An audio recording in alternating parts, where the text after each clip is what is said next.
All right, Zig coming in on the top. Today on the show, we have Doyle Wolfgang Von Frankenstein. That's right, Doyle from the Misfits is on the show today. Or more of how this talk went, we joined Doyle in Walmart.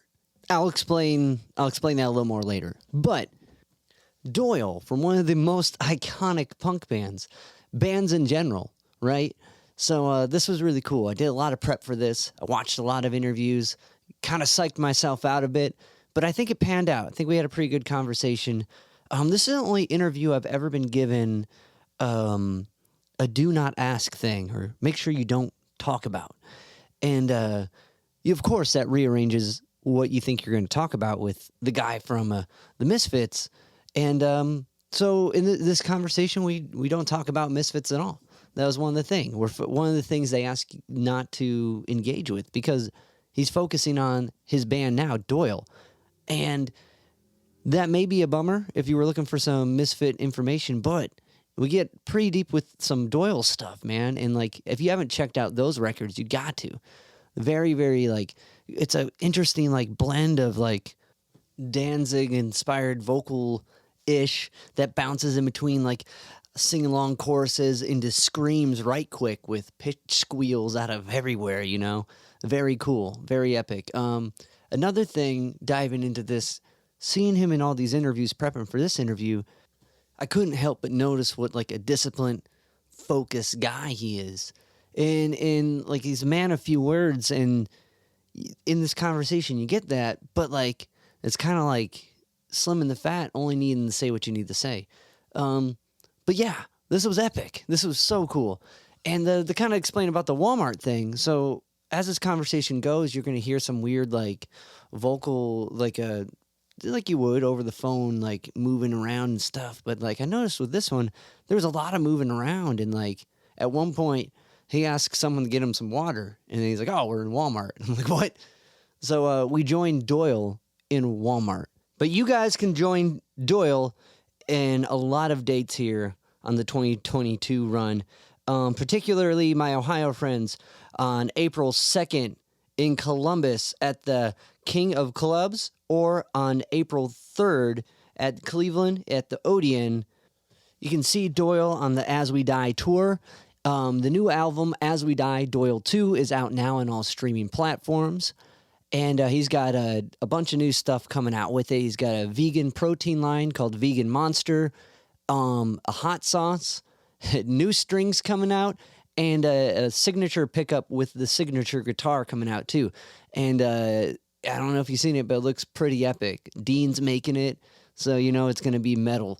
But yeah, this was so cool, man. I grew up with my cousins, my older cousins, being really into the Misfits, and they showed me all the cool things that kind of changed how I look at things. Like they introduced me to Bruce Lee and the Misfits and Metallica, and so I'm really excited to share, if anything, this interview with them. Going out to Gary, Brad, Rick, Robbie, and Jim, Thomas, and Dan. Everybody, hanging out in Aunt Jane's basement, throwing pool balls around and listening to Metallica and the Misfits. This is pretty rad. But yeah, so there's a couple Ohio dates. You guys got to check it out. If you're new to the show, I'm a musician from Cleveland, Ohio. I play in a band called Sea Level, letter C dash. Sea Level has some stuff coming up on the 29th of April. We're playing at the Beachland Ballroom with the Quasi Kings. So if you're in Ohio and you're into a completely different music, but you'll find some similarities with us and some punk music, swing by that. Also, I'm doing a solo acoustic gig April 8th at the Beachland Tavern with Mike Pinto. So that's what we got going on. And yeah, what we're going to do before we dive into the interview, we're going to listen to a track off Doyle's new record. This is Kiss Me As We Die from Doyle off As We Die, Doyle 2.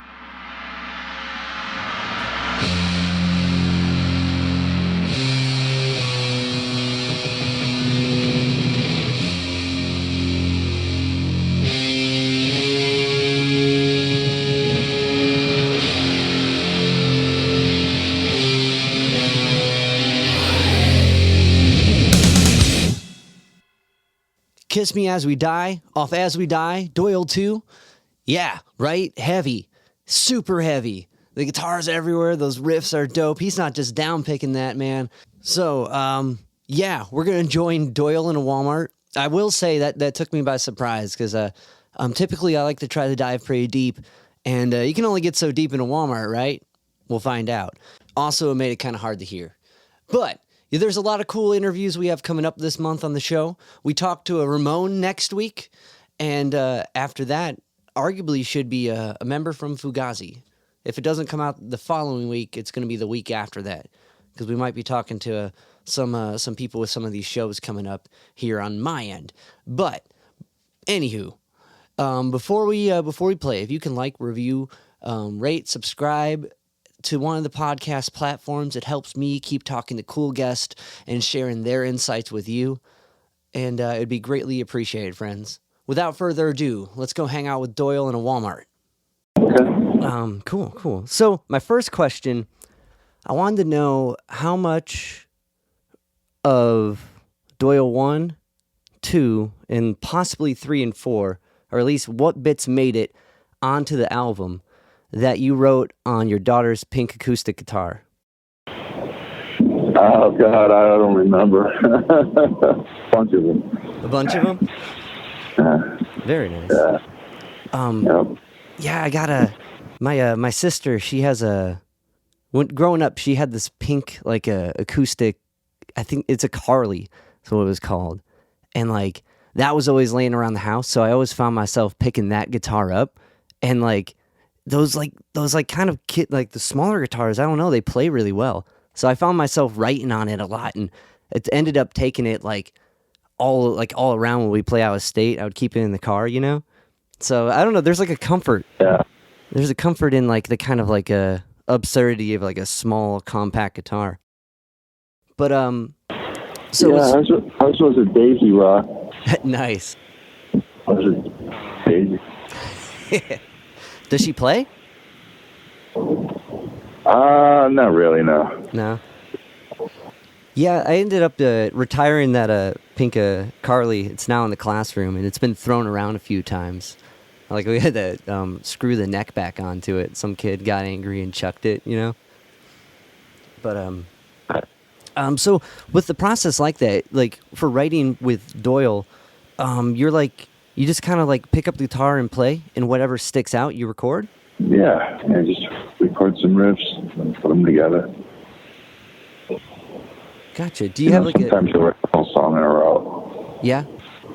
Is it more often riffs, or is it more often, like, full, thought-out songs? It's both sometimes. I mean, Kiss Me As We Die was written all in one shot, you know. And, usually I just, like, write riffs and I'll record them in my phone and say all the notes so I don't have to figure it out in the tunings. Gotcha. Yeah, like, do you do like a set, like, time every day where you, like, kind of mess around on the guitar and just compile a bunch of riffs, or is it just whenever? No, I just do it every day. I think there's definitely, like, a thing to, like, practicing creativity like that. A lot of guitarists, and especially, like, in metal, I feel like really hone in on scales and, like, technique. But you don't really see, like, too much focus on creativity or practicing creativity. Maybe. I don't know. I don't know any scales, so I don't know about that world. Yeah, I think that's what I think. I don't know. Do you think kind of coming from a punk background, like, that's why, like, you just hone in on making music? I'm not going to pick it up and play something I know. I'm going to pick it up and try and write something every time. Right. So kind of, like, branching from, like, technique to a punk into kind of, like, metal realm, working on, like, recording tunes for Doyle, was there, like, new techniques you were learning while writing these? Anything I learn, I come across by myself. So, yeah. So, no. So I noticed on Doyle, there's a lot of, like, pinch harmonics. Yeah. And they're sick. I also noticed when you're playing your hands, you got, like, your right hand wrapped up in tape. Yeah. Is that for like protection, or is that for like just the grip of pick? I use Gorilla Stock to grip the pick. It's like a glue. It's like a pine tar or something. Does that make it kind of hard to do like pinch harmonics wearing the? If it's in the wrong spot, it's sometimes it's hard to move the pick while it's glued to your hand. It doesn't move sometimes. What kind of brought about that? Was that just necessity? Yeah. So another thing I was like kind of diving in with this, it seems like you're a very like disciplined individual, and like coming from like certain, like I've heard you say in like different interviews that you like you're expected to look like a certain way, like you have to look like the action figure, which is pretty sick to have your own action figure. Is there kind of like I imagine that is like a stress from an audience and stress to live up to a thing, but is that kind of like a comfortable stress? It doesn't stress me out. It doesn't? Yeah. It's just more of like I gotta do it, I gotta live up to the bit type deal then. Well, it's something I do anyway, so it's just part of my day. My job. Now, like, cause like, I imagine like taking it like that, that's like a very disciplined, like focused mindset. Did you, were you doing like a workout routine before you started learning to play guitar, or was that kind of a thing that followed suit after? I started at about 10 years old. Yeah? Just were you playing sports, or was it just like what was going on around you? It seemed like that's what you're supposed to be. Yeah? Man, I wish I was that health conscious as a 10-year-old. But like with that kind of like discipline at that early of an age, like, so have you been doing the whole routine since you were 10 until now? Yeah, 48 years straight. Do you think like that routine kind of helped with learning music? No. No? I still don't know music. But it takes a lot of discipline and focus, to be able to sit down and say, I'm going to even just putz around and try to figure something out. Or especially in like a recording setting, Well, I can't figure nothing out. I'm tone deaf. Wow, it doesn't sound like it, man. Like, I don't know. I don't think you could put together a tune like that if you're a project like a Doyle if you're tone deaf. Like those riffs sound good, man. Well, I can't figure songs out. Yeah. So, no, I can't. That's why I say the letters on the riff tape. Oh, yeah? Oh, yeah.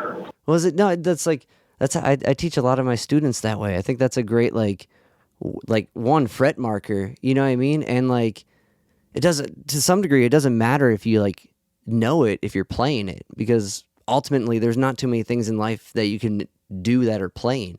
You got sports you can play, you got music you can play, and theater you can be in a play, but not too many passions or careers or like activities are kind of play, after a certain age. But music definitely is. I think it's bottled down, So like, so it's kind of like in that mindset, like of like recording, you guys for Doyle 1, you built your own studio? No, I recorded it in our factory. Okay. Like the factory you work in? Yeah. Yeah? That's sick. Nice. That's super DIY. So running it like that, like, was that your first time taking a project from the bottom up and seeing it all the way through, like every step of the way? I guess so. I don't know. It's like well, I mean, like, I don't know, like diving into that, you can get so caught up in like getting the tone right, and like it's hard enough just to get the takes down, like that takes hours to do, and like to sit there and like really try. Yeah, well, it took me about a week to mic the amps to get it to sound the way I wanted it. And as soon as my ears would be shot, I'd leave and I'd come back the next day and see where it was. you know, and the tracks are brutal to do, you know, it's just so unbelievable. It's so much work. No, I definitely agree. And like, I don't know, like coming from a person who just plays guitar and like writes stuff, like to learn the whole like kind of math behind like mic placement, and like my brain just doesn't work like that. I need someone to be like, this is what you want to do. If you put it there, and then just ear it. You know what I mean? Like, because you can get so kind of like. No, I didn't know how to do it, so I just moved them until I found the spot I wanted. Yeah. I know there's like rules and shit, but I didn't use those. Well, when it sounds right, it sounds right. You know. Yep. So with this whole first one, this was or Doyle 1, the whole first album was like just you guys. But on the second one, it wasn't the case, right? No, I recorded both at the same time. Oh, okay. Well, yeah, that's right. Like half of Doyle 2 was on the first batch of Doyle 1, right? No, both albums Oh, really? were done together. Yeah. Because like Doyle 2 start that first song that kicks it off, man. That's like double as heavy as like some of the stuff on Doyle 1, and you got layered with those like really rad backup harmonies with like the guest singer on it, and like it kicks off and completely like this is a new batch. But some of the tunes in there kind of like riff right, or like I should like chorus wise or like chordal movement kind of remind me of like some of the stuff from 1, but more like developed. Like when you chose what songs would go on 1 and 2, was it like a particular like this batch sounds like they fit better together, or was it just like what came later? I just matched the songs up that kind of felt like the same of each one and just made 2 lists. Just did it like that. Because they each, I don't know, both records rock, man. One thing I wanted to ask you about, are you into Bruce Lee at all? Bruce Lee? Yeah. Am I into him? Yeah. I respect him. You know, I think he did a great job with what he was doing, but no, I don't follow that. Okay. It's interesting because like, what was it? My cousins, they introduced me to Bruce Lee as a kid, and like Metallica and the Misfits. But like, so it all kind of is like, and like they were the cool cousins, right? You know? And with Bruce Lee, I got real into him later on in life, like trying to find discipline, because I wasn't like, I need to like learn that like structure, like it just even to get a routine, like, you know, like it seems like you had that right out the gate. There's like, Not something. Well, it's not something you learn. It's just something. It's something you do. yeah, Do or do not. Yeah, it's like yeah, it's not like I'm gonna have a workout and a diet. I'm just gonna be on one. You know, I'm just gonna always do it. You know, you just make it part of your day. I don't do anything until I work out. That's my thing. yeah. Yep.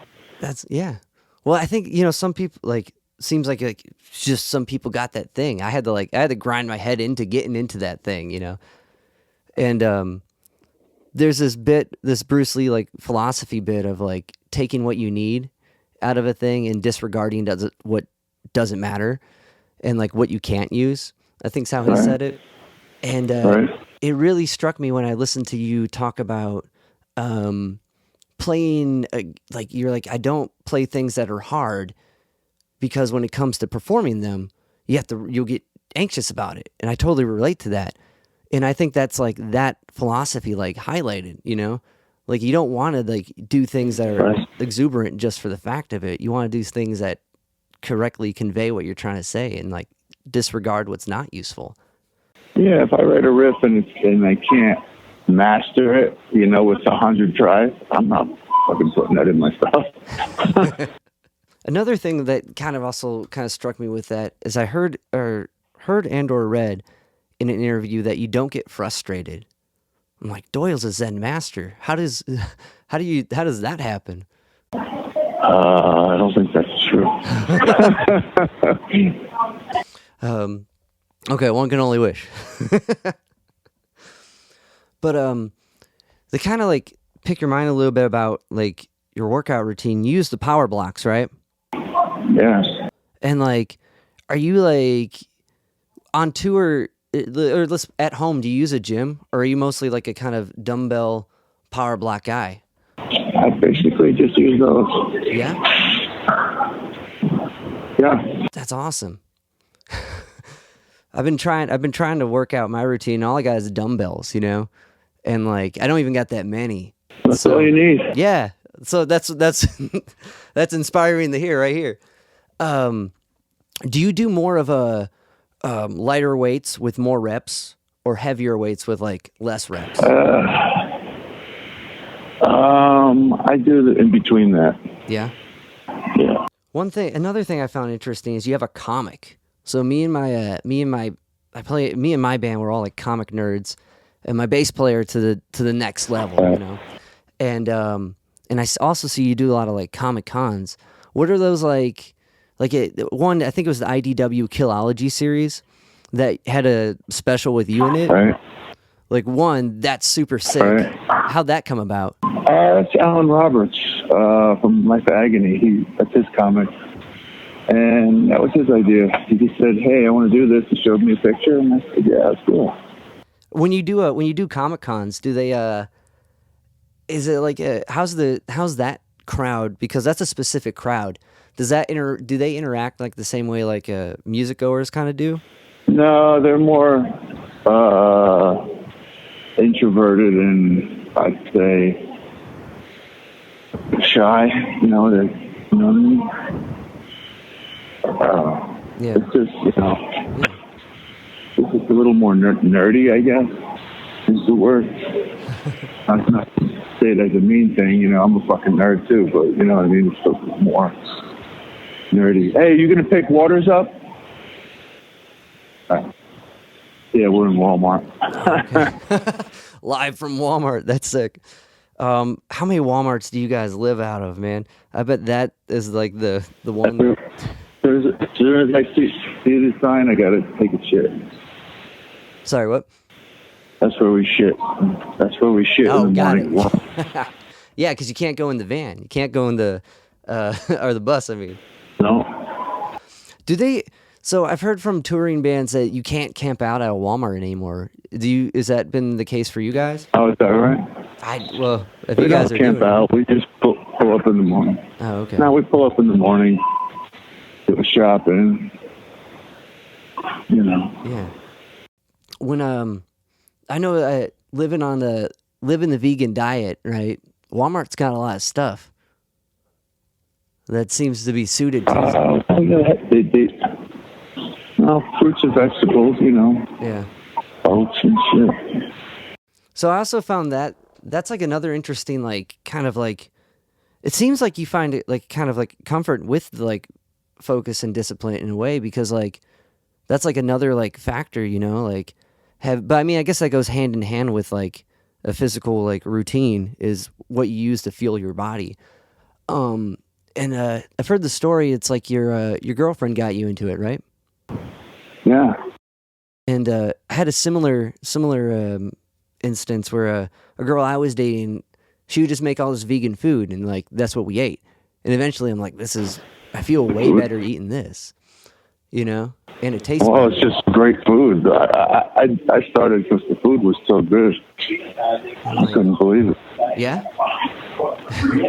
And like, did you notice like when you kind of fully dove into it, did you notice like a change in your like energy level, or any like physique, or any like things that maybe you're a little more sluggish in, like changed after that? No. I definitely got leaner. Yeah.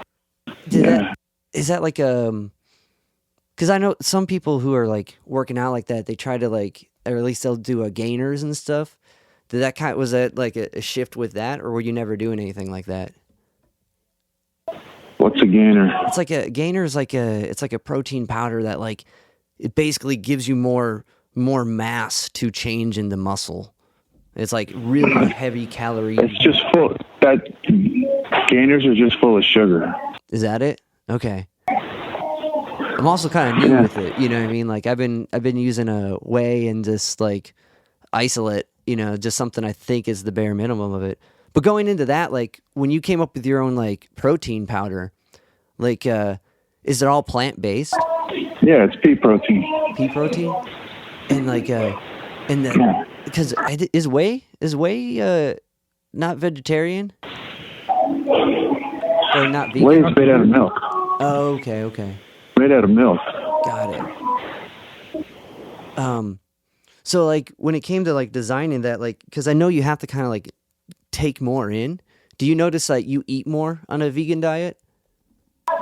Um, no. No? No. Okay.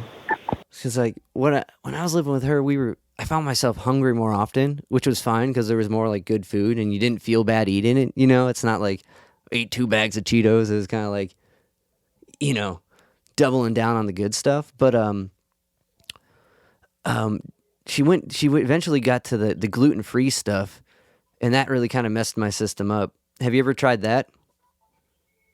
No, I like gluten. Yeah, yeah, pasta and pasta and bread's pretty rad. Oh yeah. Um, I eat a lot of both of those. yeah. I saw on your Instagram. It seemed like someone hooked you guys up the other day with some vegan Oh like yeah. catering, man. Yeah, they always do. Every restaurant hits me on Instagram when we pull into town. And I tell them I got 12 guys. Got to bring enough for 12 guys. And they do. Do you have a favorite so far from the tour? Well, Veggie Grill really hooked it up. So did Monkey Burger and this ice cream place. I can't think of the name right now. Nice. Kind of wanted to pick your mind about guitars a little bit. So your first guitar was a 1965 Les Paul, right? 55. 55. Okay. Very cool. That's the real deal. Is that like why cuz you're coming out with a custom pickup, right? Yeah, it's called the Von Frankenstein Monster. And what company are you guys who are you working with that? That's going to be a company called Von Frankenstein Music here. Oh, okay, it's your own. And Wow. my company and Sheptone Pickups. Sheptone. That's our partners with. Okay. I was doing some research on the Sheptone, and like apparently they have like they go off like the blueprint of like a 1950s like P pickup almost. Like they really deck that out. Is that kind of what drew you to them because it was kind of reminiscent of your 55 Les Paul in a way? No, I know the guy who bought the company, and he hit me up. He used to work at other companies that I was endorsed by. And he said, hey, you want to try me to pick up some of my strings? And I said, sure, I'll try them. And I said, how about she didn't tell me the name of the company. So I said, I don't know if you've got a name for your company, but why don't we do a thing like EVH gear, and I'll be the face of it, and we'll do that.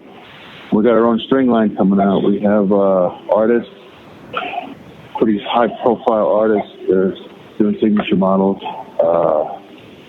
And he said, yeah, I'd love to do that. Let's do it. So we're doing that. So, what type of so with the strings, like how are they thick strings? Like what about the they heavier or?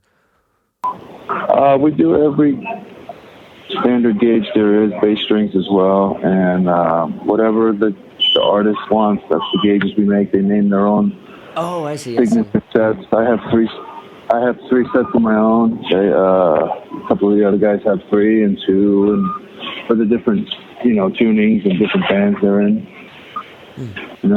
Typically for Doyle, what do you like? What drop tuning are you using? Or are you in standard? C sharp, C and B. Okay. I was gonna say it sounded lower. That's an interesting process too. Like, do you dig like the kind of elixir type thing where they're like coated and like last a while, or is it like a No. Okay. No, they're nickel. Nice. One thing I was wondering was like, with your custom guitar that's coming out in Dean, which is super sick because that's like guys who make the dime bag guitar. You know what I mean? Like that's a sweet company to be on, man. So congratulations on that. But is the guitar itself Thanks. kind of heavy? Yeah, it's pretty heavy. It's mahogany. Okay. It's all mahogany, and yeah. And The like, ones they're making for me are super heavy because the bodies are extra thick. yeah, the body shape's sick. Do you like a heavy guitar? Because like starting on a Les Paul, that's like a heavy guitar. Yeah. Man. Yeah. Like I'd imagine like a guy like you would have no problem with it, but you ever play any guitars made out of swamp ash? Aren't basses usually made out of that? I think so, but they're heavy, man. If you want a heavy wood, I don't know if the tone's the best, but it's not the heavy. It's the sound. I need mahogany. yeah. What was it? Yeah, no, for sound. All right, I got another interview. All right, hey Doyle, I really appreciate your time, and thanks so much for chatting with me, man. Yeah. All right, cool. All right, brother.